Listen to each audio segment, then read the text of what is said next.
I'm Elijah Wood, and this is My Last Meal.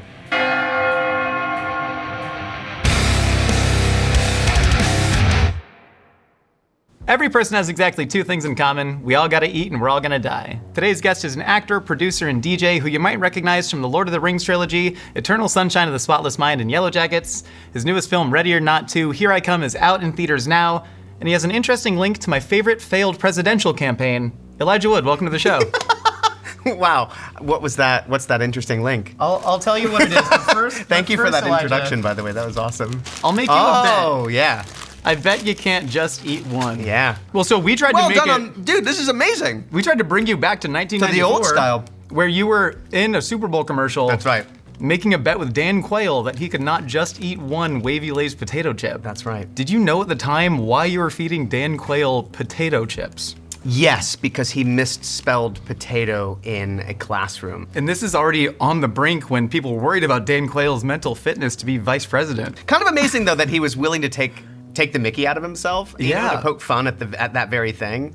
And hey, I got to be in a Super Bowl commercial, which was super rad, and I got to see the Super Bowl live. They like part of the commercial was filmed in and around it, and then I got to attend, and I think I was briefly a part of the halftime show by like holding a bag, maybe like up in the stands. So I got to meet Stevie Wonder that day. Oh my God. Because he was a performer in the halftime show. That was a pretty magical moment. Have you thought about your last meal before? In that way that it comes up in, you know, a hypothetical question as a part of a game. I've certainly thought about it a couple of times, and I tend to sort of rotate around the same things. Like, it hasn't changed that much. When's the first time you thought about it? And when you actually put it on paper for today, was there anything that surprised you? I don't know. I think I was overwhelmed by the task a little bit. Yeah. I love food. And I do a lot of thinking about food. And then finally I was like, hon, I'm like a week and a half late on turning in this list. I told my wife, and she's like, well, let's bang it out. Let's do it right now. And it came really quickly. Once the floodgates kind of open, you kind of go, oh wait, yes, there's all these really specific things that are connective tissue that remain consistent, actually. Yeah. Also, I love that we sort of gave you a homework assignment that you were very daunted by. That was very flattering to us. Oh, cool. But, no, for real. Like when. Good. And also, you didn't. I took it very seriously. I take any shows. of these asks seriously. It's the student in me, I guess. And as a student, I would wait till the last second. So that to this day, I still do that same. I'm a major procrastinator when it comes to turning in an assignment, but I also think it's because I think deeply about it and give a care. And you're still working on that essay about how filming The Lord of the Rings was different than reading the books. That could have gotten you a high school diploma. It could have. And you still can. It was that easy. So I did not graduate high school. This is what you've brought up from my past. I didn't mean to bring up something. It's okay. I'm so sorry. Right. Again, I sort of Dan Quayle. It's all right. You know, I love lived, it. I sort of think of it at this point. I wear it as a badge of pride because my life has been extraordinary, and not graduating high school didn't have an adverse effect on my life. That being said, don't do what I did. Elijah Wood says, drop out of school. Don't do that. Definitely graduate. My teacher beautifully sort of gave me that out. Like, I get it. You've done kind of all of your basic requirements. I can graduate you on this. And I got totally overwhelmed by the process of making Lord of the Rings, and so deep involved that the idea that I could simultaneously be writing a comparison paper was just too much for me, so I just let it go. I dropped out of college. Did you? With one course left. College is not the same as high school. But fairness. I was in my 5th year, and right, I was an athlete, so they really just shuttled me forth. But how often do you think about death in general? I would say that my relationship to it was that for the first 40 some odd years, I was not afraid of death. And I think mortality shifted probably by the time I became a father. I think it forces you to think about the future in a way that I had not really dealt with or thought about. So yeah, I don't know that I think about death more, but I think the inevitability of my death as a part of my life is something I've now accepted way more than I thought about or considered in my 20s and 30s. You feel immortal. You feel like time stretches out so slowly in those years and gets faster and faster exponentially as you get older. And then adding kids onto it, it just like, you know, it ramps up the speed of time. And then we also all went through a pandemic together. I remember that. That sucked crazy. 3 years out of our lives. Really did. That just like suddenly, it was like skipping over years. And that's really accelerated things too. So I'm looking forward. I'm looking for new ways to slow things down. Well, we have a very slow progressing meal Cool. about to happen, so I think we'll have some time to think about it. All right. You ready to eat? I am. Let's do it. Elijah, for the first course of your final meal, we have a sushi omakase and also a Mai Tai. Oh. Not a typical pairing, but I like drinking hard liquor as soon as I can within a meal. And so cheers. Cheers. Oh, I love a Mai Tai. This is a proper true to form Mai Tai with the float of dark rum on top. It certainly is, and I love this Trader Vic's glass as well. We have our sushi chef, Colby, back here. Now, what we have designed Oh, for you, wow. we are not trained in the hundreds years old art of edome style sushi, but what we have done instead is we've created a 5-course omakase based on different movies chronologically throughout your career. Great, that's a perfect way to do it. So that is what Colby is working on, the first one right here. Okay. Why did you choose omakase? It's one of my favorite things. I love sushi, and I also love being in the hands of a chef where that person is just taking you on a journey. So a tasting menu in any capacity I love. And omakase is just one of the great things. Some of my favorite meals have been sushi omakases. What do we have here? Elijah, for the first course of our omakase, I'm calling this good versus evil because you were in a movie called The Good Son. Yeah. Where you played the good son to Macaulay Culkin's bad son. So what we have is a cured scallop here, brushed with squid ink on one side, then a yuzu aioli, which is falling off, so eat it quick. Yeah. I'm going hands. All right. Cheers. I love scallop. You too. It's one of the greats. When you were working with Macaulay on that film, by this time he was already uber famous, but he also had this reputation of being like very, very good at his craft. Yes. From such a young age in terms of like prep, memorizing lines, presence on set. Sure. When you found out you were working with him, did you have any expectations of what you were walking into? Like among the child actors, did you talk to each other like, hey, this guy's really good on a different level, man? No, I didn't have any expectations beyond knowing his work and loving his work. He was a giant. Like, Home Alone is still one of my favorite films. I love that film.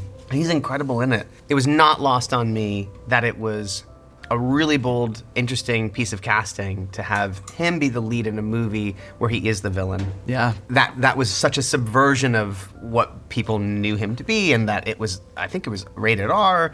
Yeah. All of that, I remember being really intrigued by it and excited about that notion, and excited too for me to work with him and to work on a genre movie. So for me, I was very excited. We had so much fun. So this we're calling, at risk of being too obvious, this is the Mount Doom. This is a bruleed volcano roll with a gold-plated calamari ring on top to celebrate your work in Eternal Sunshine of the Spotless Mind. No, this is the Lord of the Rings roll. Cheers. Sure, cheers. I have a soft spot for like what I call mayonnaise sushi. Yeah. Very LA style. For sure.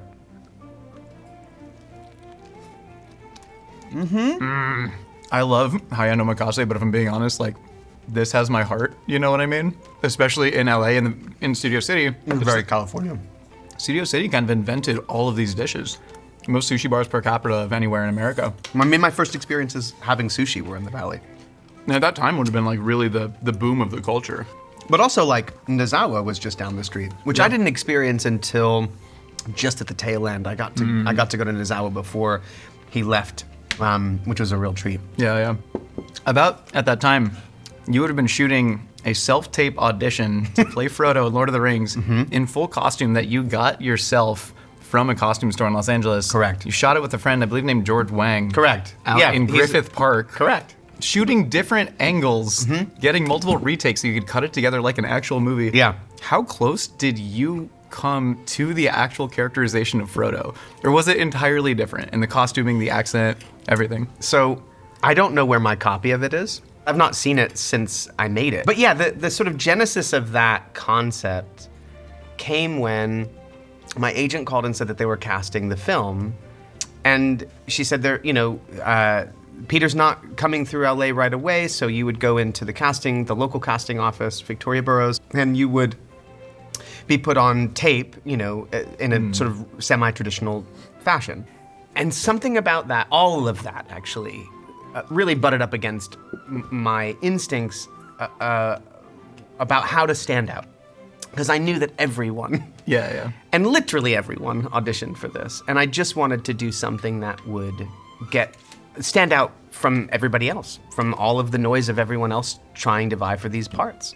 But I told my agent at the time, I said, I think I'm gonna make my own tape. And she's like, are you though? I was like, I think so. I think I need to do this and take a little bit more control over this and see if there's something I can't do to just impart my enthusiasm in a way that can maybe stand out. Yeah. So I got a dialect coach, started working on my dialect. I went to the bookstore, got a book on like kind of the art of Lord of the Rings, and there were sort of drawings of what hobbits looked like. So based on that, I went to Western Costume and got kind of a similar outfit to what we wore in Lord of the Rings, like kind of knee-high pants, braces, and a sort of semi-flowy shirt with a few buttons. Like it wasn't dissimilar actually. One was a scene with Gandalf knocking on Bag End's door, Frodo, opening the door, welcome Gandalf, and they have this sort of scene together. And then a scene sort of halfway through the journey with Frodo and Sam. It's a lot more dramatic and kind of intense in terms of that journey that they're on. And then a scene from kind of approximately the third film where Frodo is really not Frodo anymore, and he's been really, he's succumbed to the power of the ring. Yeah, the lips get a lot drier in the third, Right. And we did the first one in sort of my dining room at our house, and then went to Griffith Park and shot the other two scenes. And the idea that George had was like, why don't we shoot this like a film? Yeah. We shot those things and turned in the tape the next day. I went to Victoria's office and handed it over. Now, to your initial question, how close does that adhere to what I did in Lord of the Rings? I have no idea. It's probably, like, you could probably watch it now and think, how did he get the role? Like, the accent's probably heinous. I was in a vacuum. I was making all of these choices without context, without being amongst my fellow actors, without working with Peter and, all of that. But I'd love to see it now. I'd be curious to see how it would hold up. But just 27 years, man. It's like, we shot that in, I guess it would have been early 1999. God. Yeah. But like the pureness of spirit of you to do that, it's kind of the pureness of spirit that allowed Frodo to drop the ring, not to hammer the metaphor too hard. Thanks, man. But did you ever like go up to Peter and just go like, why me? No. Yeah. No. Honestly, the most impactful moment that I had in that particular process, Peter was sent the video, came through Los Angeles and saw a number of actors whom he'd seen videos or tapes of. I had a callback and I got to audition for Peter and for Fran, which I was very excited about because I was a big fan of Heavenly Creatures and I knew that Fran was instrumental in the writing of that film. I spoke to one of Victoria Burrows' colleagues. I think I just asked, like, did you see the tape that I made? And I really hope that it came across my enthusiasm and passion for it. And his response was that it had. And that, for me, that was such validation that the work that I had done, the choice that I'd made to make a tape, and for it to have landed, and this person was there to sort of go, yeah, it totally worked. Was like, I almost didn't even need to audition. I mean, of course I did. Sure. But that, for me, was the moment of like validation that felt incredible. That's beautiful. And then obviously getting the role, everything on top of that, was life-changing, of course. Yeah. What we have here. Now this is called Penguin's Delight. So we have a vinegar-cured sardine. I was gonna say it had like a Breaking Bad look to it. Yeah. Well, this is supposed to be a melting seawater glacier. Oh, on I love top, that, But yeah. this is a Shirodashi blue algae granita. What fish are we doing here? This is a sardine, vinegar-cured sardine. sardine. There might be some bones in there, but they're soft enough to eat.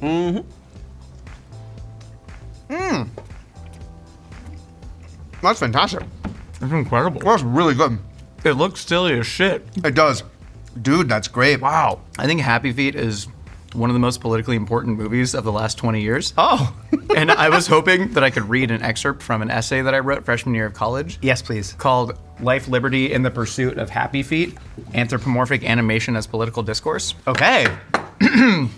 Noah, the most zealous elder penguin, denounces Mumble's dancing in a fiery speech to the colony, saying, A little self-control, if you please. You bring this disorder, this aberration, to the very heart of our community. This is a direct reference to Southern Baptist fundamentalism, which deems dancing to be a gateway to sin. Yeah. Strengthening the imagery, Whoa. Mumble's father, who sides with the elders, is named Memphis, has a strong Southern American drawl, and often uses the colloquialism ain't, as in dancing just ain't penguin. By associating the sharp eyes and long hooked beaks of the elders with repressive Christo-fascism and the snub-nosed neotenic features of Mumble, that's you, with secular freedom of expression, director George Miller sends a clear message: religious dogmatism and social conservatism are anathema to both humankind and penguinkind. Wow, and you didn't even touch on the environmental messages at the core of the film. Oh, it was a 10-page paper, we got there. Holy shit, that's fantastic. But like, why? I mean, yeah, that's it. Thanks, you give me an A? You get an A. Yeah, that's incredible. But that is genuinely one of those movies. It's directed by George Miller, same Yeah. director as Mad Max and tons of other films. Yes. While you were making that, and when you signed on to it, did you know how deep those messages went? Or did you just think like, oh, dancing penguins, hell yeah? No, I mean, it has a lot to say. And I think that was really clear. And you've articulated it so beautifully, but it's, yeah, there's sort of social messages in there, definitely sort of that idea of zealotry, excluding expression. Yeah, very much a part of the core of that film and not lost on any of us. And at the same time, like all great art, the vessel is a Trojan horse for the messages at its core, right? Yeah. Great art can reach people because it, on the surface, sort of, it is so many other things, and then underneath it, there's some nuggets there for you to sort of chew on later.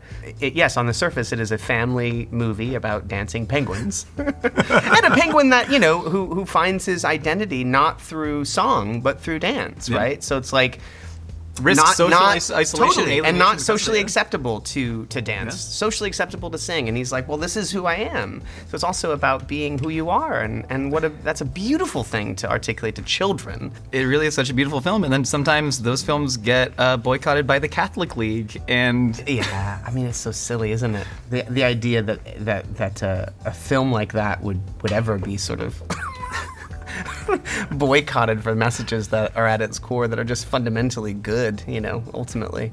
And look, I got to spend so much time with Robin Williams, which was the ultimate gift. Like one of, you know, we talked earlier as you sort of were setting up the show and my life, and I'm thinking about my life, and I think about how many treasures there are that have sort of dotted the experience of my life in the last 45 years.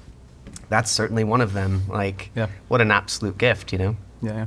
The next piece. Now, this is one that I'm maybe most excited about because this is based on a movie that looks like Toro. That I had never seen before, and then I watched it, and it was the single best movie watching experience in my life. I was in a bit of a weird emotional place. Two of my best friends in the world, known them both for 20 years, were visiting. They were staying over at my apartment, and we, you know, 2 beers in on the couch, we were watching a movie called The Greasy Strangler. Yes! And so here we have... Oh, that makes me so happy. Elijah, the greasiest of fish. We have Toro, yeah. actually brushed with white soy butter, so the grease is dripping off. That's butter, yeah. Being strangled by a chive. Dude, I'm calling this the Hootie Tootie Disco Cutie. Yes! Oh, man. Jim Hosking will be stoked. Oh, my Cheers. God. Oh. That's a greasy bite right there. There's something that's reminding me of, like, it's the butter and the salt that's just kind of reading popcorn to me. It does have a popcorn vibe. Me and my friends have just been texting each other, calling each other bullshit artists back and forth because Yes! that phrase is probably used, gotta be between 200 and 300 times in that movie. Many, many times. But literally, I have not laughed as hard. I have not shared that much of a genuine moment with people that I care about around cinema ever. Truly, like I'm being dead serious. I'm not just glazing your Toro here. But Yes. do you remember your first experience with a genre film like that, where you're like, there's something really special that only this can create? A formative memory of mine, this is a movie I've talked about before and recommended to so many people. This movie called Truth or Dare, A Critical Madness. I saw this when I was probably 7 years of age, so way too early. And it's a direct-to-VHS film in the great era of direct-to-VHS movies in the 1980s.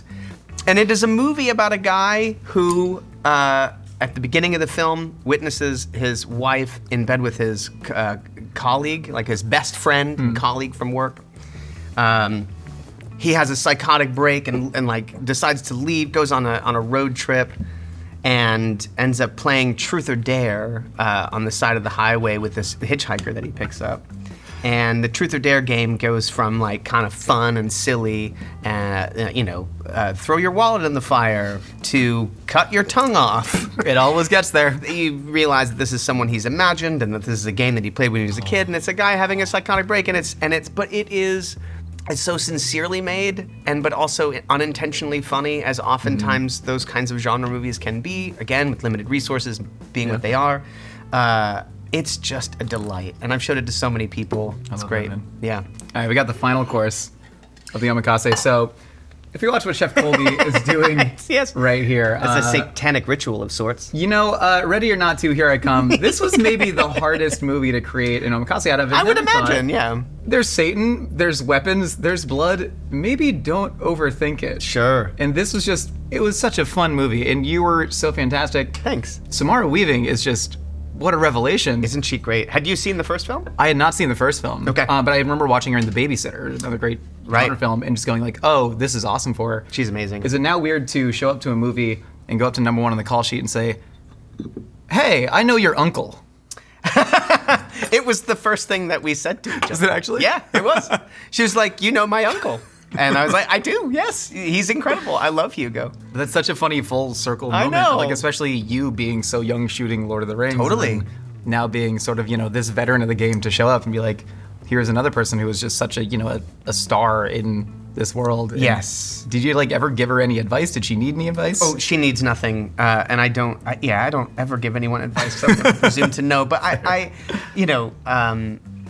think what I was really impressed with is, that first film, that character is really the kind of, it's obviously a written character, but it was a real creation of hers and of Matt and Tyler's together making that film, right? Yeah. And really establishing that character. And it was so wonderful to see her, because she's got real ownership of that, and like coming back on this set and seeing how much ownership she has of that character, but then also is so availing herself to everyone else. The kind of best example of number one on the call sheet is like someone who is unbelievably confident, so good at what they do, but is also so graceful and so wonderful and, available. She's the best. Samara is amazing. It's a hell of a And what a movie. trooper, dude. Like, what she gets put through is bananas.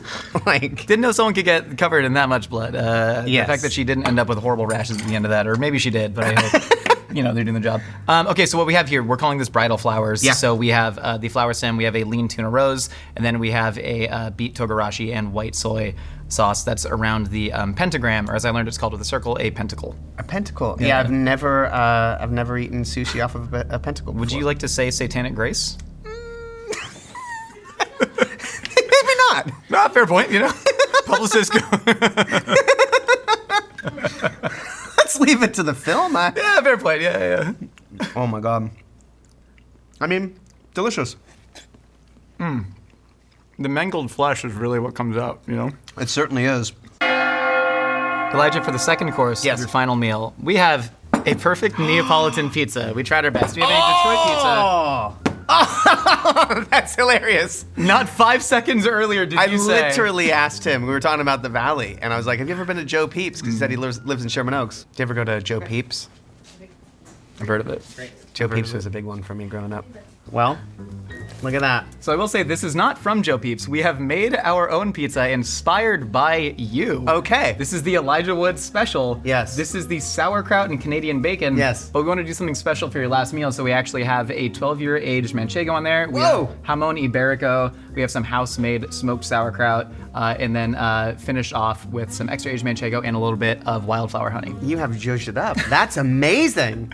I don't know where to start. I think this loses its luster the fastest, and Yeah, so also let's- we have not sliced it in Okay. very traditional Neapolitan fashion. Yes. But this has been cooked at about 900 degrees to get that leopard spotting crust. Oh, yeah. This is a 3-day ferment dough. Is it? Like 70% hydration, Yes. super wet. And bufala mozzarella, raw crushed tomatoes. These are Bianco di Napoli tomatoes from Chef Chris Bianco, who I'm sure you're familiar with as a Chris. pizza nerd. Yeah, dude. And yeah, this is it. All right. I can help you. There we go. Do you knife and fork it, or do you just go hands? No, hands. Hands, yeah, we're always. American. This is our birthright, is to eat anything But with I hands. see a lot of people knife and fork this. That's like the very Neapolitan thing. Oh, that's fantastic. Yeah. That tomato sauce is really good. I still say tomato. Yes, I do. I know. Is that from the New Zealand? Yeah. Oh my God, that's what they call ketchup, And my wife though, right? makes fun of me because it's like the only thing that I say that's not like tomato. Why do I say tomato? I kind of like it. I think it's a good affectation for you to have. I think it adds character to you. Not that you need more character to add, but it's really always funny. fun. It's so unnecessary. We have the Detroit style here. Yes. I know you said quarter sheets is one of your favorites. This is inspired by quarter sheets. Great. Shout out Chef Hannah Ziska. What up, dude? Best. We didn't want to get it delivered because one, they are closed today. But then two, pizza doesn't travel well. So we wanted to cook this fresh Amazing. for you so we can get that real Yes. hard cheese crust on the outside. This is awesome.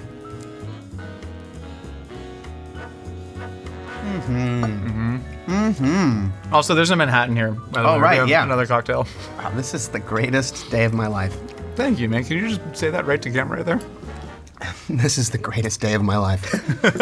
We have a third regional Okay. style of pizza here. This is something that comes from, I believe, a pizzeria called Happy Joe's I think you're in right. Cedar Rapids, Iowa. It's either Happy Joe's or Sam's. I think it might be Happy Joe's. Yeah, it's Canadian bacon and sauerkraut. And so this was something that we grew up with. And when we moved to the Valley, because we moved to the Valley from Iowa when I was 7, we came upon this place, Joe Peeps, that had, like, most pizzerias, they'll have a list of their ingredients that you could kind of add and make your own pie. And they happened to have Canadian bacon and sauerkraut. Never seen that before at any pizzeria in my life. I've never seen sauerkraut on a list of ingredients at a pizza place either. And so we made it and then kept ordering it to the point where we were the only family doing that, I bet. that it became synonymous with us. Yeah. Well, hey, this is the Elijah Wood special of Joe Peeps.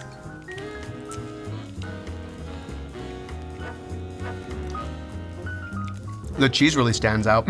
We figured because there were so many heavy flavors with the sauerkraut and the ham, which Canadian bacon at the end of the day is ham. I've argued this to death with people, but I could go on for hours about the etymology of it. Sauerkraut really works on pizza. It does? I think, because it's got so much acid that it cuts through the fat of the cheese. Big time. And really stands out. I just also love sauerkraut. Do you see a lot of corollaries between the filmmaking process and cooking? Because specifically looking at something like sushi and pizza, these are things that, at the base level, very simple. This is bread, this is tomatoes, an oven, it's fish, it's rice. Being like in the production world right now with SpectraVision, do you think there's any corollary between like the seriousness with which we took genre films, horror films, etc., and kind of, I don't know, almost the seriousness that we took pizza, right? Because I think I would watch something. That's interesting. Maybe like Truth or Dare and just think, wacky VHS horror movie that I can laugh at with my friends. Sure. I'm not able to, see the miracle in it. But are you somebody that's always looked at that and gone like, oh, I see this level of craft that creates something larger than the sum of its parts? When I first saw those films, probably not. Yeah. Now, yes, definitely. I think the way that we're looking at films, certainly genre, if you just look at genre in general, it tends to get relegated to this sort of B level. Most people associate horror with slashers or B movies. And when we started SpectraVision, our that was a real inspiration for us, was to start a company that took genre films seriously, that took the subject matter seriously, where the exploitable elements were incidental to the storytelling. The storytelling was actually the most important thing, and the characters the most important thing. And I think we're in this incredible kind of renaissance still, where it's being respected as an art form. And not only that, but there's room for everybody. There's a room for a movie like Ready or Not 2, which is kind of a horror movie, but it's an action movie, and it's also got comedic elements, and it's also just a ride. But then there's also things like, Hereditary, and it's sort of a wide open field. And what I have also found as someone who loves genre, and who's kind of been in the community for a long time, is that I think some of the best film fans are genre fans. Yeah. They're sort of the most discerning and the most educated, and the most ready for anything. And I love that. I love that about the sort of genre as a whole. It's interesting looking at different people's motivations for getting into, entertainment, right? Some people motivated by money and fame, and you were certainly at this crossroads after Lord of the Rings where, you've even said you maybe weren't as strategic if you were thinking about how to become the most famous actor on the planet. Sure, no. Which doesn't sound like that was necessarily what you wanted to do, but was there ever like a crossroads where there was a role you either didn't take or a role that you did take that shifted the winds one way or the other? I mean, there were certainly moments where there were things I auditioned for that I didn't get that would have probably shifted my reality. No, I mean, I think a big shift for me from having started when I was 8, working in not all family movies, but, as a child in movies that children can generally see. Flipper was a genre film in my book. Yeah, okay. For anyone. There's a lot of They're fun. carnivores, Elijah. It's true. There was a movie that I made when I was 15 called The Ice Storm, and that Ang Lee directed it about a family in the 1970s, a couple families in the 1970s, over the course of an evening during an ice storm in Connecticut. And the sort of sexual dynamics of adults at that time playing around with like partner swapping and key parties, this sort of what was happening in the kind of cultural zeitgeist, as their sort of kids were sidelined a little bit and kind of like swaying in the wind, trying to figure out what their parents were doing because their parents were acting kind of like kids. And, for me, I was tasked with looking at character in a way that I'd never looked at it before. Ang gave everybody a sort of packet of information on the 1970s to sort of educate themselves with like book passages and advertisements and music that was curated for each individual character. And then we also had questionnaires to fill out from our characters' perspective about our lives, about our relationships to our families, siblings. And it really asked all of us to sort of participate in a way that I'd never participated before in the process. And that felt like a turning point. That felt like a change of the tide to engage with film in that way and to engage in a process in that way. And to be asked to come to the table with such extraordinary actors and be among them felt like a real gift and felt like a new chapter in my life creatively. Yeah. Have you thought about how your actual happiness levels would differ as a person had you, say, taken the next big franchise that would have rocketed you into A+ tier list? Like if you were that ultra famous person who, couldn't walk into a pizzeria without, getting bombarded. Well, see, I wouldn't want that. Yeah. I wouldn't want that. I really love the balance that I've been able to achieve in my life, where I feel like I successfully have a private life and a sense of normalcy, whatever that means, outside of the context of what I do, and then also a career that I can continue to enjoy and play in. It's not like everything just comes to me, but I do have a level of freedom of choice, which is really lovely, and the ability to kind of try weirder movies. There was probably a time in which, after Lord of the Rings, I could have been more strategic, but I've never been that person. Yeah. I think maybe you were more intuitively strategic in the way that I think we all are in certain regards of making choices that shade towards our own happess. I've always led with a gut feeling. Yeah. Like anything that I've ever engaged with, I've had to have that feeling of I can't not do this. You used a phrase earlier when you were talking about filming the self-tape in Frodo. You said, I need to do this. As your agent was saying, like, no, you said, I need to do this. There's like a compulsory aspect to it. Of not this is a choice to go, also at the time, I imagine nobody thought that Lord of the Rings would be as big as it was. Who could have predicted? Sure. But, there seemed like this idea of, I need to do this. There's a calling out to me to do this. Yeah. I remember I was given a script for a TV show, and part of my brain before I read it was, I don't know if I want to go commit to a television show right now. And then I read the script and I was like, God damn it, this is amazing. I have to engage. I have to. Yeah. And that's the feeling I'm looking for. I'm just looking for being kind of totally moved and bowled over by something, and then that is sort of what causes me to engage, you know? Did that TV script involve an Australian comic in a fursuit? That was one of them. Pretending to lick his own asshole? That was one of them. Yeah. And that's art. Wilfred. I mean, Wilfred was instant. Like, as soon as I read the script and then saw the short film and then episodes of the seasons that they had done in Australia, I was so in. Just, what a gift to work on something so absurd and bizarre and dark and weird on television. What a fantastic opportunity.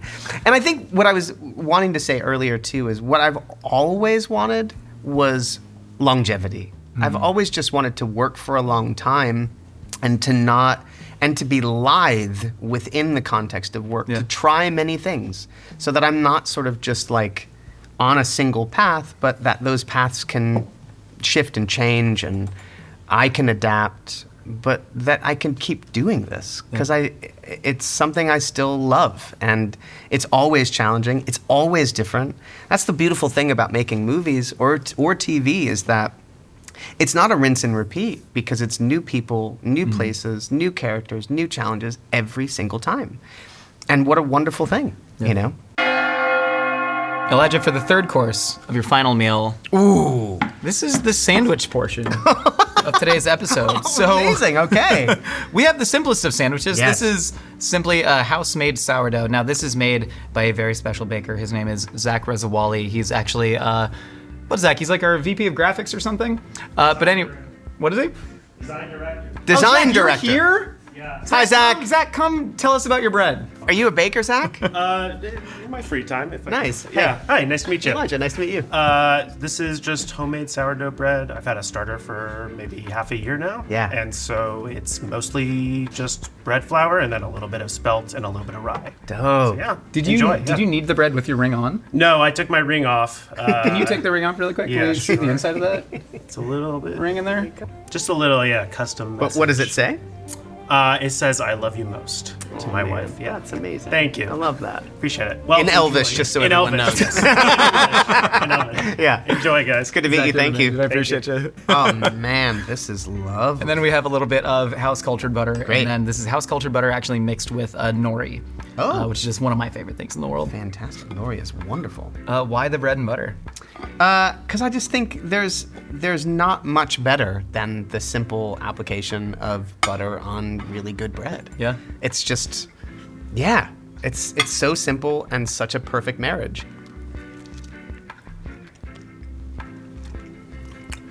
So Oh, it's really delicious. What is your general connection to sandwiches? Because this has been well documented by media, at least since a Nardwuar interview in 2002. What did I tell him? Well, at the time, you were with a partner that made you a salami and margarine sandwich on a bagel. But you talked about, he just said, "You love sandwiches." And you said, "I do." How do you know that? And then he goes, "You're Elijah Wood, and we have to know." Oh my God, that's crazy. What is your deep connection to sandwiches? My family, I guess, there's probably a deeper connection. My parents, when I was young, had a deli. Yeah. They had a sandwich deli, kind of bigger restaurant called Alfalfa's for a while, and then they had a place called the Super, which was soups, salads, and sandwiches. Yeah. And so I was around sandwiches a lot as a kid, I guess. It's funny, I'm just making that connection now. Did the sandwiches look anything like this? Dude. Is that dill dip? Did you guys make the dill dip? We not only did we dill spread, as it were? Not only did we make the dill spread, but we also got some dill spread flown in from the current restaurant that now occupies the old Alfalfa You are deli space kidding in me. Cedar Rapids. This is the work that they do I believe here. it's called Salsa Guy Cafe, and I'm so sorry if I messed that up. There's a lot to remember, but this is the secret. I mean, that's it. That's it. This. Wow. Elijah, the secret is the Beaumont seasoning. Correct. This is a seasoning that I had never heard of until Beaumont. I read your mother's recipe. Right. So Spice Island is, I believe, the only company to make Beaumont. And it seems It to have doesn't exist anywhere else. There's no other etymological root of that. No, it's simply that company. Celery salt, onion powder, garlic powder, sugar, and regular salt, I think, is the rest. I've had to make it. What? Because there's various recipes online, because it's not an easy thing to get. The dill spread, it tastes like something that is lost in time. great. It is nostalgic for something that I've never had before, and I don't know how else to explain it. Dude, that combination of that dip, this is so nostalgic. My mom used to put sprouts on everything. Now we have Danish. Yes. Right, so this is a major connection for me. My wife is Danish. In Denmark, traditional food is to use Danish rye bread for open-faced sandwiches. It is called smørrebrød. It literally translates to butter bread, but it is like a taco. Anything can be put on top of it. This, I'm assuming, is pickled herring. Herring, yep. Oh yeah. One of the great things in life. I grew up on so love much pickled herring. creamed and pickled herring. Great. And so this is a Do treat. this. This is so cool. Thank you, guys. Of course. Oh, and the requisite dill. Oh man, that's great. So like the Danish You've tostada. done it proud. This is fantastic. you. Also something that doesn't really exist outside of Scandinavia. No. Because I think everyone's afraid to open a smørrebrød restaurant and be like, are they gonna know what this is and how to eat it? If only there was But someone it's so great. with the love of craft and Danish culture and the ability to communicate to large swaths of people in Los Angeles who could take this mantle if only. Anyway, Jake, You would never you know. like to start this? If you're offered. Have you offered? Elijah? Would you like to try this? Yeah. Go for it. Is it better like a taco? It is you don't, I mean, listen, people in Denmark also fork and knife it. You don't have It's to. more like a Danish tostada, you know? Yeah. Because they got a heft to it. How's it? What do you think? It's not bad. It's good, eh? Yeah. You don't have to finish it. Don't worry. I'll put it back. How much, No, but thank how you. much You're Danish do welcome. you speak? None. None. Well, you know, tak tak. They say that? Is that Danish? Talk. Just talk. Just talk, Got you. yeah. Got you. We have one more sandwich here. Yes. This is the banh mi. I think this is one of the great sandwiches ever made. I agree entirely. Also, similarly to like brød meaning bread, the banh mi just means baguette. Right. And then the rest is all just Whatever. iterations.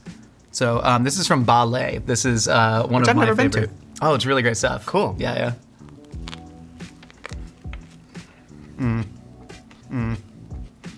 It's great. The freshness too. I love cilantro. Big whole herbs as well. Just let me. Yep. I want to munch And through all the freshness of that crunchy of the vegetables, and spice of peppers. Oh man! And then like that juxtaposed against the fat. I also like a hot sauce. Going back to your mom, when you guys moved out to LA, you said that she took like a very strong hand in how you should sort of engage on set. Sure. As an actor, like Yes. never cut in front of somebody in the lunch line, Correct. always hang up your wardrobe. Yes. Was that very intentional because she knew the potential narcissistic elements of acting, or just that was the type of person that she was? I think it was a bit of both. I think Yeah. she was, I've always said that she was far more concerned with raising a good human being than supporting my career. Like, I think she would just as soon have taken me out of the work that I was doing if it was going to have a negative impact on my upbringing. Oh, interesting. And so those were all just sort of fundamental, like, things that she believed in that I think became building blocks for who I became as a person. But I think all of them were just about respect, It was like, no, at the end of the day, someone has to come in here and grab your wardrobe. It shouldn't be that they also have to pick it up off the floor. Yeah. Like, it should be hung up. And I think the not cutting in line, she was really concerned about not accepting special treatment. I think she was really immediately keenly aware of the fact that actors get special treatment and can be sort of held on a certain pedestal, and then that can have a negative effect on the way that I were to grow up as a human being. So she just saw those things. And really not only in the way that you treat other people, but in the way that other people treat Yes. you. If you're Yes. set apart as the other, then Yes. people are going to treat you worse, leading to you being less happy. Totally. And humility was really, really drilled into me. Like, you are no better than anybody else just because this is the thing that you do. Like, you're just you're here working like everybody else is working. I still practice those things to this day and still believe in those things. Yeah. And it extends even to, like, if I'm on a movie set, I don't like to sit in my trailer and close my trailer door because I don't want to close myself off from anybody Yeah. that that is like I don't want to be other. Like my door's open, and in some cases it's annoying because a lot of modern trailers the door shuts and you can't keep it open. It drives me nuts. But I don't ever want to feel inaccessible or more special than anybody. Like we're all there working super hard, and just because I'm an actor in front of the camera doesn't make me any better or deserving of different treatment, Yeah, I think so many people would argue that one of the points to life is to connect with other people. That's maybe only the only point to life is to connect with other people on a deep level. So many of the trappings of success are... It serves to separate you. Even down to getting your own trailer, something like that. Yeah. Oh man, I've seen it at the highest levels, like people who have trailers that are literally removed in their own trailer park.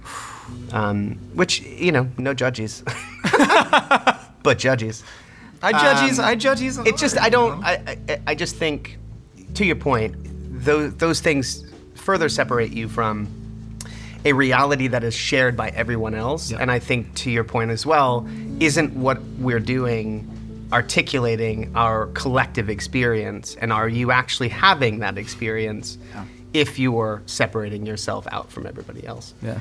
And I also think that the collaborative nature of making movies is part of what's so fun about the experience. It's sort of about the all-in aspect. I personally get a lot of joy from that, so that's a big part of it as well. It's just like, I hang out on set. I don't want to go somewhere else, I want to be kind of a part of it all the time. Yeah. Not to loop this back to the Greasy Strangler, but this is where we're Please at. do. I had this moment watching it, and my best friend Marcus, he looks at me and just goes, if I watched that movie alone, no one would believe me what I just saw. Yeah. No one, I couldn't, hootie, tootie, disco, cutie, I couldn't say, if you're gonna stay It's here, like you cook greasy. It's a fever dream. It's a fever dream, but it's a fever dream we all had together. Yeah. And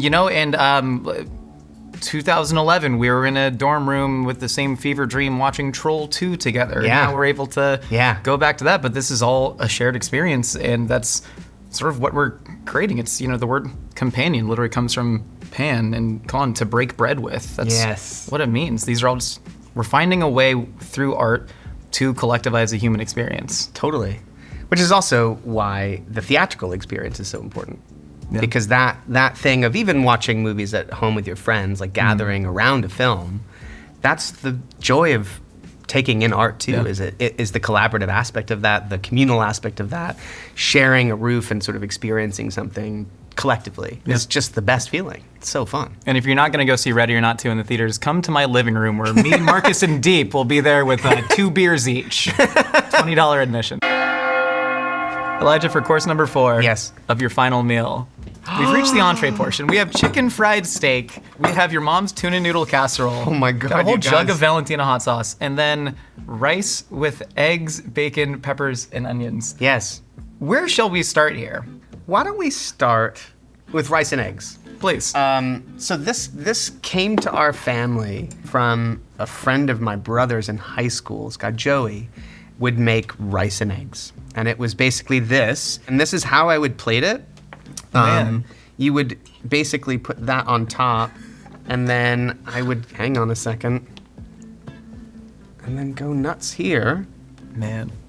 and then just basically break the yolk and mix it all together. Go for it. You'd like me to do that? Yeah, go for it. Okay, beautiful. It's sort of like a tableside Caesar salad. So you sort of want the egg yolk and the hot sauce to all mix, and so that's just kind of one substance. So let me take some bacon off because this is the experience. Mm-hmm. Do you still make this? Oh yeah. Oh my God. Yeah, I made this a month ago. So fun. Oh, come on. Perfect. It just slaps. It's so good. It's got all the food groups. Like really. I think this is representative of travels when I was younger. So this is most definitely from working in the South. Yeah. It would have been at maybe even like a Shoney's or something, where that would have been my introduction to the notion of a chicken fried steak. And it, to this day, is one of my favorite things. I mean, I love it. It so rarely comes into my life because I don't know where to get it. Like I don't. There isn't a place in LA that I'm familiar with that has it. IHOP. Sure. Okay. I used to There get you one, go. I used to get one on my birthday at IHOP every year. There for you 10 go. years. No way, really? Is it the best chicken fried steak in the world? No, but it was mine. Yeah, that's right. I mean, at its worst, it's still good because it's fried steak, dude. Oh, yeah. With a delicious gravy. There was a diner in New York that was basically it's one of those beautiful old diner cars. They're sort of silver bullets. Yeah, That yeah. was on, I want to say the west side near Chelsea. I don't think it was Empire Diner. It could have been, but it was like the fancy version of diner food. So It sounds like Empire Diner. I think it was Empire. And like full-on candles at the counter at night. Yeah. And the diner food was largely pulled from what diner food would be, but there was other things as well. But they did a chicken fried steak that was stunning. Just stunning. This is something that it's excess incarnate, right? Like this should talking about the balance 100%. the balance in a bun me earlier. There ain't no balance. No, in there's this. no balance. I mean, it's just pure decadence. I think one of the coolest things that you did is host a podcast called Visitations. Yeah. And you did a really spectacular 2-part episode with Guillermo del Toro. Yes. Where you were talking about how he got into the genre, the horror aspect of everything. And he describes how he had a Catholic, but also maybe witch, grandmother and mother who would put upturned bottle caps in his shoes so he could anoint his flesh to be prepared for eternal damnation. That's right. And how A very Catholic upbringing. a very Catholic, Brutally Catholic, yeah. but also very easy to draw through line between The work he does as a filmmaker and the life that he had as a child. And his relationship to horror was that monsters were safe. Because the reality was so much darker and scarier, but monsters were like, they were friends, you know what I Yeah. mean? And then, he's made a career of exploring all of that.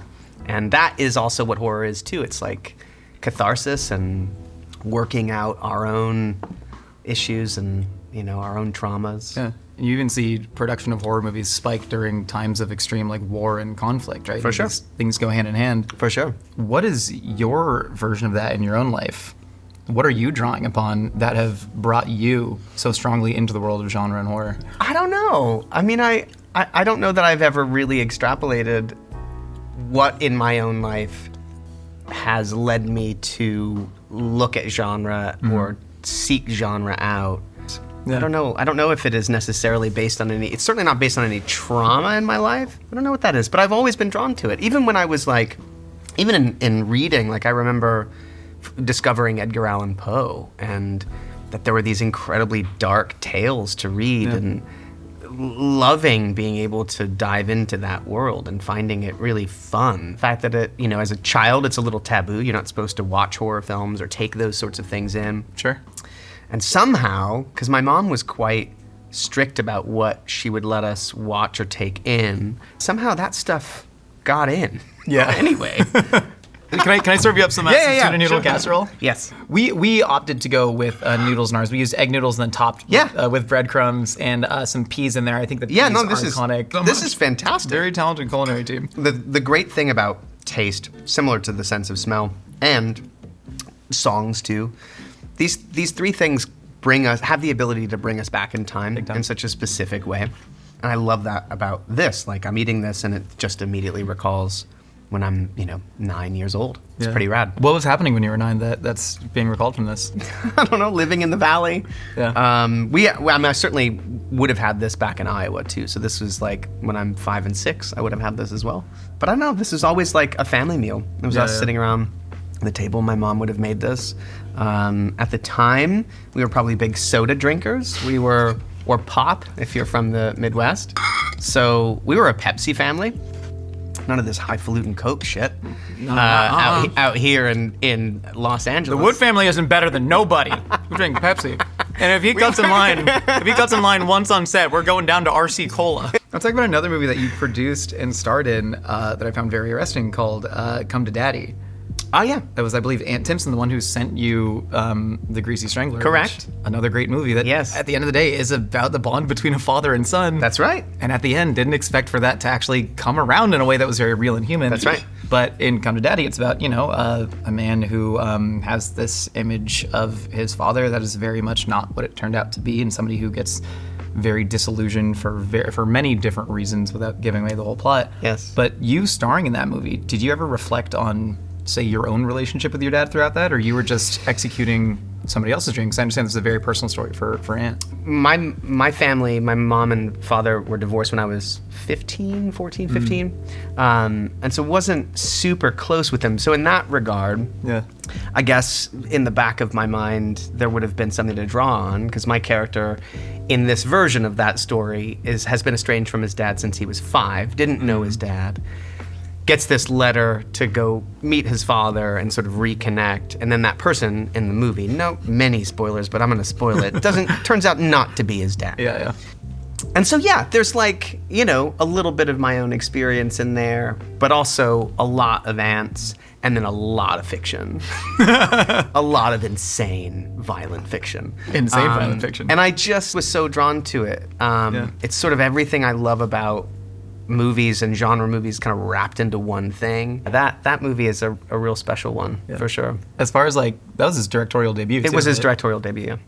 And do you have that story inside of you? Maybe it's just burning in the back of your brain that you're like, I'm gonna wait to make my directorial debut, because you gotta, right?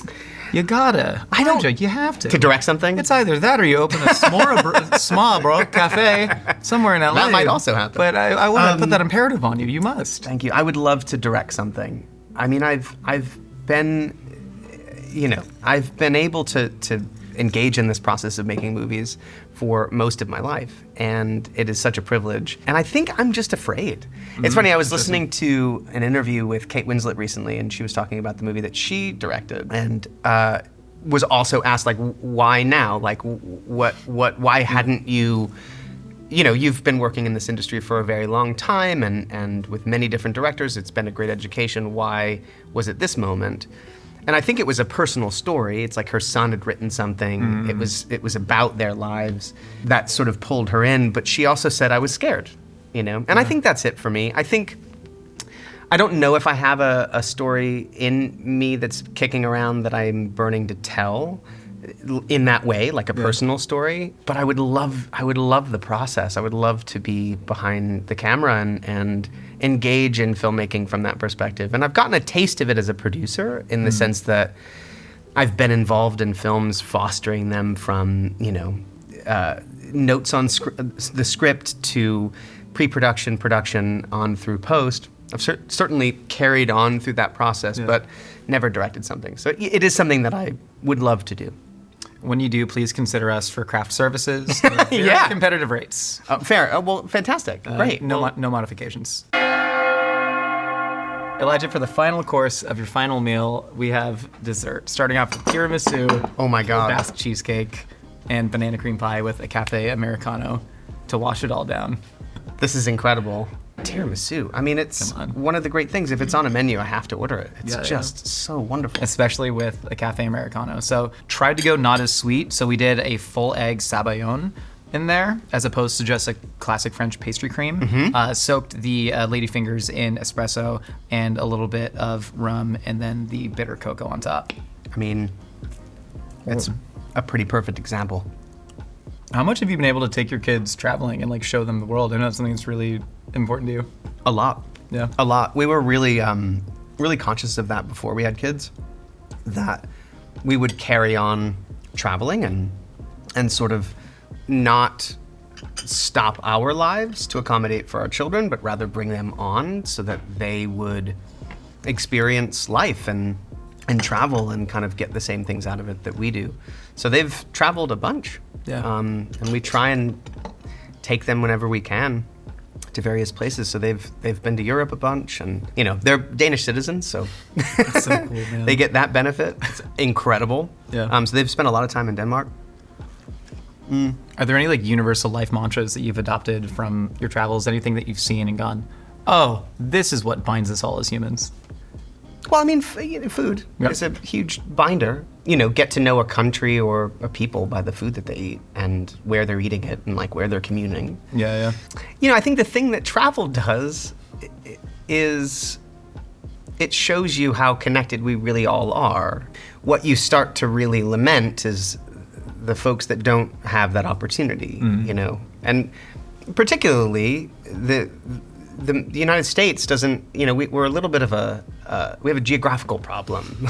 A sort of fundamental issue with the United States is that a lot of it is landlocked and doesn't have access to the rest of the world in the way that, say, Europe does, right? Yeah. So in Europe, it's very normal for a family to jump in the car for a road trip and, go through multiple countries along the way. And, you could live in England and very easily be in Spain on the weekend. Like, it's just a part of life, right? Yeah. To sort of engage with other people, other languages, other foods, other cultures, other ways of thinking, and be exposed to that, which it makes it so that we don't other each other and we don't fear each other.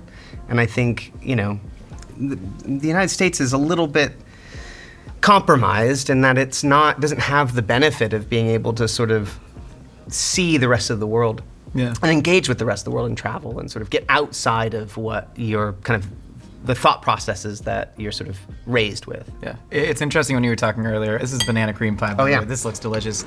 But you were talking about not giving advice because you wouldn't pretend to, know anything. But you're like one of the wisest people that I've ever gotten to sit across from over the course of 100 episodes. Sir, 96 percentile. Well, okay, what were you gonna say? It's 100 people that you've sat with, but thank you. Yeah, like Neil deGrasse Tyson knows more about Saturn than you. Fair, but like he certainly does. I would hope so. But no, truly, I mean, the amount of like perspective that you seem to have gained and can pass it along to other people, it's genuinely something that I find tremendously commendable. And it seems like you almost see through these eternal traps, right? Like, well, it seems so simple. I like to spend time with other people. If I open the door to my trailer, other people are more likely to come in. It's something that seems so simple, but literally, a vast majority of people fall into those same traps. Yeah. Do you think this is something that's kind of innate? I mean, do you just credit your mom and the upbringing, or just your own hard work and, internal monologue doing the job? I think the foundation of who I am started with my mom. Like, I have to give my mom so much credit for that, like 100% credit for my foundation, because I just wouldn't be the person that I am without those fundamental building blocks that I've now adapted, right? I've adopted those things as my own. Then it's, a combination of taking those elements with me and then my own life experience and the incredible varied life experience that I've had, that I've been so lucky to have in so many ways, and so much travel and, everything else in between that then also informs on the person that I am. So I've grown too, right? Like, I've certainly taken those things and then applied them and then grown and found my own way, right? Yeah. Now being a parent yourself and having these little impressionable minds to mold. Oh man. That's a whole other experience and a whole other learning experience too. Yeah, are you running the your mom's playbook, or like what are you trying to do out here? Our kids are 6 and 4. Yeah. Our son's going to be 7 in September. It's also just about stepping back and letting them be who they're going to be too, It's like a healthy mix of having a hand and not having a hand. Yeah. Do you know what I mean? Of course, yeah. It's like they are who they are. That's the incredible thing about kids and having kids, is seeing that in some ways you have nothing to do with the personality that's emerging. That's who they are. Our son is our son, and he's amazing and like fascinating and wonderful and kind and sweet, and our daughter's totally effing different. Like, oh man, she came out, we thought having a second kid, like, I got this. Yeah, we've already done one. Our son was, and we knew it at the time, our son was ridiculously easy, and dude, it's like having 2 is having 10. It was like an entire, she was a whirling dervish in the best way, and she still is, and is so uniquely her. And the point I'm trying to make is like, I think our job is to just foster an environment for which they can succeed and grow into the best versions of themselves. I got you another piece of cake. Oh, thank you. No problem. Basque cheesecake. I mean, what to say about this? It's like, it's blackened on top. It's perfect. This is a good version too. We've had, I think somebody else had this once, but the note on this was burn the shit out of it. Yeah. And that's what makes it good. Elijah, we ask every person on the show, what do you think happens when you die? And I think increasingly, because I was raised Catholic, went to church, Sunday school, the whole 9 yards when I was a kid. And I think I got further and further away from dogmatic religion, sort of organized religion, but no sort of lack of sense of spirituality or connection to something, right? But that idea of that when we go somewhere, it's not necessarily a place, but a sort of a beyond where everything is and all energy comes from, is increasingly something I believe is totally true. Yeah. And I think kind of so many of the things that are unexplainable in our lives, even phenomena that is unexplainable, I think all stems from that place. And I think we'll just go back to energy and love. I'm in, man. I have no reason to believe you lied to me before this. I can't believe you're lying to me now. Yeah. You ready to get in the lightning round? Yeah. Let's do it. Lightning, I love a lightning round, dude. You hit me. Who's the one person, dead or alive, you'd want to share your actual last meal with? My wife. What song do you want to be played at your funeral? There's so many songs that I think could be appropriate, but there's a great song by the Joubert Singers called Stand on the Word. It's a gospel song, but it's not the reason I would choose it. It's very much a gospel song, but it's jubilant. You know, after, if there's any speeches or whatever, I just want the lasting feeling to be of jubilance. Yeah. More than 20 years ago, you were quite hostile towards German reporter Hans Jensen. Elijah, has your stance on wearing wigs softened since then? It certainly has. It's so funny. The interview you're referring to with Dominic Monaghan as Hans Jensen, I was in New York and the cast of Lord of the Rings were in Berlin. I couldn't be there because I was hosting SNL. I had agreed to still do the junket, but do it via satellite, overnight. I was just getting different journalists popping into my ear, not being able to see them. I couldn't see them. And the questions were admittedly strange, but so often can some of the European journalists be. Initially, I didn't think anything of it, but like 4 questions in, I thought, this is very bizarre. Yeah. Something's up. Uh-huh. And I think even my publicist at the time was kind of signaling, like, should I cut There's a this? moment where you actively go... And I literally was like, no. This is great. Let's see what's going on. And I get asked more than anything else now if I wear wigs or if I have worn wigs or if I'll wear wigs again. Yeah. And it's funny because my wife had never seen it, so I showed her, and I hadn't seen it in years, like sat and just watched. And I'd forgotten like how I was so not yes and. At all. I'm very like, nope, no, I do not. No, I will not. And then it comes to like, will you? And like, maybe, like, and I was just shocked at how unwilling to participate I was. But then I realized it wouldn't have had the lasting comedic, like it wouldn't be that funny, because the maybe is ridiculous. My digging my heels in to be so adamantly against wigs for some reason is, I guess, really funny. So a friend of mine was like, dude, if you had played along, it wouldn't have had anywhere to go. It was like you had to be so anti-wig. And if that now, I of course, I answer like, yes, I do, and I have, and I will, and I definitely did last week. Like, who's your dream eulogizer at your funeral? There's an obvious choice staring at you. Is there? From the previous question.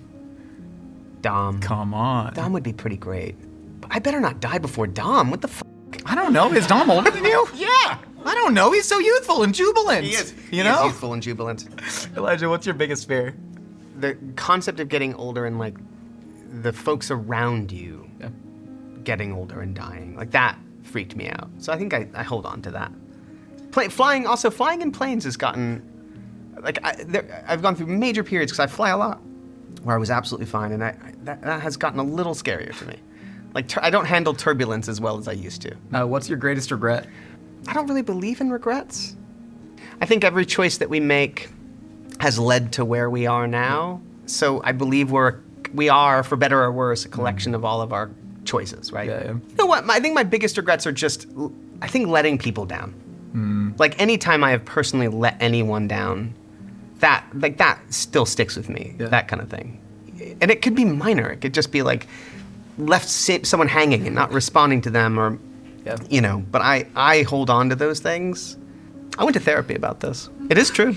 I really did. The first time I went to therapy, and the only time I've been in therapy, I was in therapy for the better part of a year, right before I turned 30, which was so perfect. And a lot of what I was dealing with was that of self-imposed guilt and weight. And Anyway, join me, won't you? Finally, Elijah, are you happy? I'm extremely happy. Yeah, I really am. Yeah, at least 80% of your happiness is rubbing off onto me and making me happier. You have straight up contagious happiness. And Oh, cheers, that's man. This cool, has been man. so wonderful. Thank you so much. Couldn't have asked for a better guest. Really enjoyed this. The interview, the questions, and also this dive into food through my life. It's been a joy. If you want to look into that camera right there and deliver your last words. My last words. This has been a joy. Last words are, enjoy the hell out of life.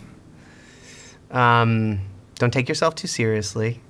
Connect with other human beings. Try and do things as communally as possible. And do what you love. Hell yeah. Speaking of doing things as communally as possible, get out to your local theaters and see Ready or Not 2, Here I Come. Elijah's in it. This is a very special video because this is our 100th episode of Last... Oh my Jesus Christ! Oh, with the black confel. God, it gave PTSD.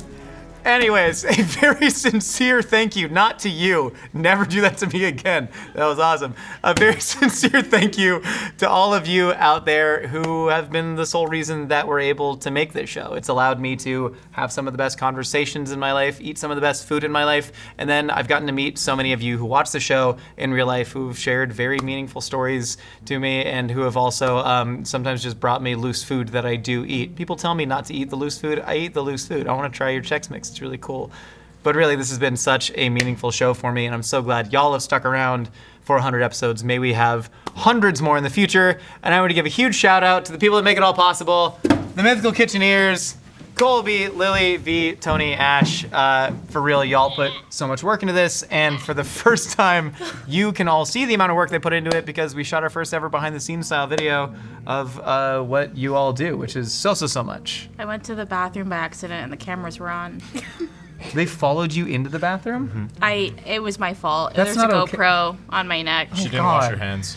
We watched the footage. To be clear, we edited that out of the video, but truly, we put a lot of work into the show. No one more so than you guys. So thank you so much for all that you've done for the show as well. Make sure to check it out. It's actually That's so loud. When you said confetti popper, I was imagining like a kid's birthday party thing. What are these made for? Check out our latest episode of A Hot Dog is a Sandwich, out now. You made it. We served two of them, and one of them was screwed up.